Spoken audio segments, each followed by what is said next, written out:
This video was sponsored by Skillshare, so thank you so much to them. Hello everyone, my name is Olivia, and today I'm going to do the 20 questions book tag. I saw my friend Jessie do it over on their channel, and I will be sure to link their video down below, and I just am a sucker for book tags, so let's get right into it so we can talk all things books and you can get to know me better as a reader. I have the questions on my phone. Let me find it. Question number 1. How many books is too many books in a series? And I was thinking about this question and I thought, three books. I just never seem to enjoy a trilogy in its entirety. For some reason, there's always one book in that trilogy that I just do not enjoy, and I think that you can definitely wrap up the story quicker in 2 books rather than 3 books. And if you know me and you watched my channel for a while, you will know that I don't really read series. I can't commit to it. I usually don't finish them. I think this series that I finished that was pretty long was the Diviner series that I'm looking at right now. I feel like that one is the only series that I've read that's more than 3 books because I'm just not a fan of series and I tend to avoid them a lot. Question number 2 is, how do you feel about cliffhangers? I don't know, because I feel like this has to also do with series, and I don't read series that often, but I do think it's fun if the series is already complete and you're marathoning the series and you're reading the books one after the other and you're not waiting a year for the sequel. But I think if you're waiting a year for the next book to come out, a cliffhanger can be so annoying because you're just wondering what's going to happen next. Maybe one of your favorite characters is on the brink of dying or surviving and you don't know what's going to happen, and I think that can really get to you. But like I said, I feel like that happens a lot more with series. There wouldn't be a standalone that ends with a cliffhanger, so I don't really mind cliffhangers. The next question is, hardcovers or paperbacks? I think I like paperbacks more, but hardcovers tend to be like those special limited edition types of books that have really pretty sprayed edges and really pretty designs, and I think I aesthetically like hardcovers more, but I prefer paperbacks to read on because they're floppy, they're easy to put in your bag, they don't weigh a lot, and I think they're just more comfortable to carry around and read. Question number 4 is favorite book, and if you have been watching my channel for a while, you will know that The Next Year in Havana by Chanel Clayton is one of my favorite books of all time. It is the first book that I read where I saw genuine, authentic Cuban representation, and I fell absolutely in love with the story and just felt myself seen in the story. And it's a book that has lived in my heart and will live in my heart probably for the rest of my life. Question number 5 is, what is your least favorite book? I don't really think about my least favorite books because like they're just so bad, I just don't really give them the time of day, but I do have to say that The Catcher in the Rye is like the book that I was most passionately against in high school. I just hated that book so much. I thought that Holden was just such a mean character, was just such a snob, and thought he was so much better than everyone else, and I just didn't understand why people enjoyed that book. In high school, I was just like, I just don't understand why we're reading this book. I don't really think it had a lot of value to it, and I don't really understand why it's a classic. So there you go, that's one of my least favorite books of all time. I don't really give it the time of day because I read it so many years ago. I think I read it in like 9th or 10th grade, so I was about maybe 14 or 15. So it's been a decade. And another least favorite book of mine is Looking for Alaska because I feel like that is Catcher in the Rye, but if you were to make Holden Alaska. Same vibe, same vibe. Question number 6, love triangles, yes or no? I don't really give love triangles a lot of thought because if I read about it in a synopsis, I will probably avoid the book because I just don't really enjoy the drama of it all. I just don't really enjoy that type of trope. But the thing is, when I do read about love triangles, and I have read about them in the past, the person that I ship the main character with is always the winner. So I'm never disappointed with love triangles because I just have like an intuition of who the main character should end up with.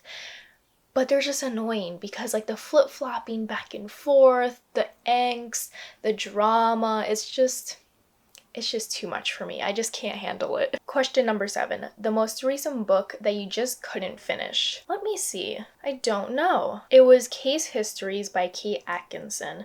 This is a book that I was reading for my vlog where I was reading Erin Morgenstern's favorite novels of all time.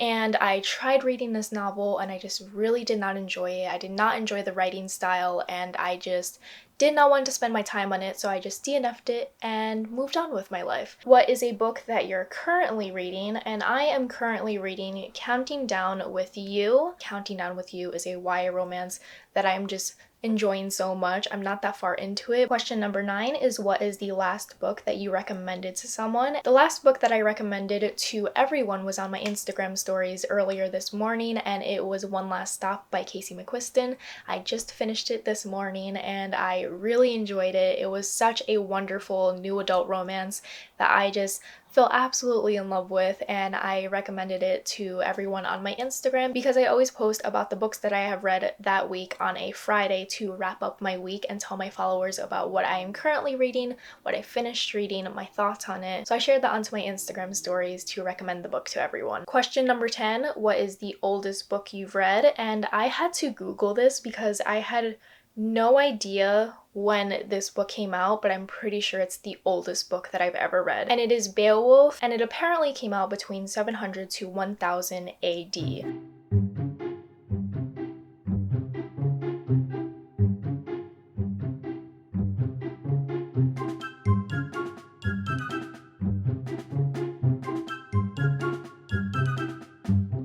So it's a very old book. It is written in Old English, and it is a book that we read in high school, and I think that is probably the oldest book that I have ever read.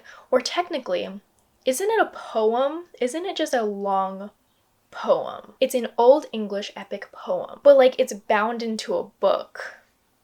So I'm going to say that's the oldest book that I read, but I do remember it's like a long form poem. We're just gonna say it's a novel in verse. That's what we're gonna say, and we're gonna call it a day and move on to the next question. Before we move on with the tag video, let me tell you about this video sponsor, which is Skillshare. Skillshare is an online learning community that has thousands of courses on an array of topics like plant care, film, creative writing, productivity, and so much more for creative minds looking to further develop their skills or try something completely new. There are so many classes that you can take on Skillshare that can relate to your hobbies or interests that are hosted by experts in their fields. One class that I'm so happy to dive into is hosted by a familiar face on Netflix, and it is Jonathan Van Ness's new class called The Ultimate Self-Care Playbook. I absolutely love Jonathan, and I'm so happy to dive into their class to get some positive and easy to implement self-care tips from the guru themselves. I really do love how Skillshare has not only classes to teach you skills like photography and writing, but they also have courses to help you live a more positive life. If you are interested in joining Skillshare to try new skills and join a creative community with me, the first 1,000 people to use this link will get a 1-month free trial of Skillshare. New classes that are ad-free are always being added to their site, so if you want to continue your membership, it will be around $10 a month. Thank you so much to Skillshare for sponsoring me yet again, and now back to the tag video. So the next question is, what's the newest book that you read? And I'm going to once again say One Last Stop by Casey McQuiston because this came out this month in June, and I think that's the newest book that I have picked up. Question number 12 is, what is your favorite author? And I always tell people this. I don't have a favorite author because for me, my qualifications for a favorite author is a person who has written a decent amount of books, and I have read almost all of them, and I've given each book 5 stars. And I don't think that's ever happened. I think the closest I've come to finding a favorite author is Elizabeth Acevedo. I think I gave one of her books 4 stars. So they're not all 5-star reads to me. But I do have like auto-buy authors, like authors that I really enjoy that I will read all their works of. So those are like technically favorite authors, but my high standard for a favorite author is an author that I have given every single book of theirs 5 stars, and I think that's very rare to find. So if you have an author who has written a ton of books and you have given each of them 5 stars, please let me know in the comments because I would love to know, because I have yet to find an author who has done that for me. Question number 13 is buying books or borrowing books. If you had asked high school Olivia, I think she would have said buying books, but current Olivia says borrowing books, because in high school I really loved buying every single book that I read to add to my collection, to create my own personal library. I was really big into consumerism, and now I have gotten very picky with the books that I have in my room. I only keep true favorites in my room or just books that have a lot of sentimental value to me because I read them in high school and I have a lot of memories attached to them. But now I love using my library. I use Libby all the time to read audiobooks. I use Libro FM to listen to audiobooks, and I only truly buy books if they are 5-star reads and I have to add them to my collection because I really love the story and I wanted to have a copy of it for myself. Question 14, a book that you dislike that everyone else seems to love. I wish I had grabbed these books to like show you, but here we are. You're gonna have to get the digital version. And I'm going to have to say The Invisible Life of Addie LaRue and Ninth House. And the covers match, which is really cool. But I really disliked both of these books. I gave them both 2 stars and I did not enjoy them, but everyone and their mother seems to enjoy them. So take my opinion with a grain of salt because I feel like I'm the outlier for both of these books. Bookmarks or dog ears? I will dog ear a page if I don't have a bookmark. If I got a book at an airport or on vacation and I didn't bring a bookmark with me and I'm currently reading it on that trip, but I will always use a bookmark. I will use like a receipt. I will use a paint swatch from Home Depot. I will truly use anything, and I don't really buy bookmarks because I think it's kind of a waste of money to spend money on something that's just going to tell you the page of your book. So I tend to get bookmarks from indie bookstores because they have them by their cash registers. I use paint swatches like I said before, or I use bookmarks that have come with ARCs that have been mailed to me. The next question is a book that you can always reread. And I think I'm going to have to go with Sheets by Brenna Thumler. This is a graphic novel that I am always thinking about because I love the art style, I love the pastel colors, I love the story.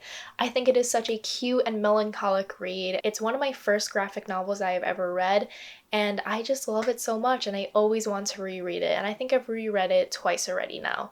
So that is a book that I always want to reread, but I don't tend to reread books a lot because I always think I can be reading something new and I always want to read a new story to dive into a new world and find a new author. So I don't tend to reread a lot because every time I'm rereading a book, I'm always thinking I could be reading something new. I could be reading a brand new story that could become a new favorite of mine, so I don't tend to reread a lot. Can you read while hearing music? I could read in public, I could read while people are watching TV, I could read while people are watching a baseball game, I can read while people are playing music. I can read in pretty much any setting because in high school I used to read during study hall. People were shouting, people were playing games, people were just being really loud. And the whole time I was just sitting there reading my book and I can just tune out the noise around me. So that's one of my superpowers, I guess. One point of view or multiple point of views? I have to say this depends on the book and the genre.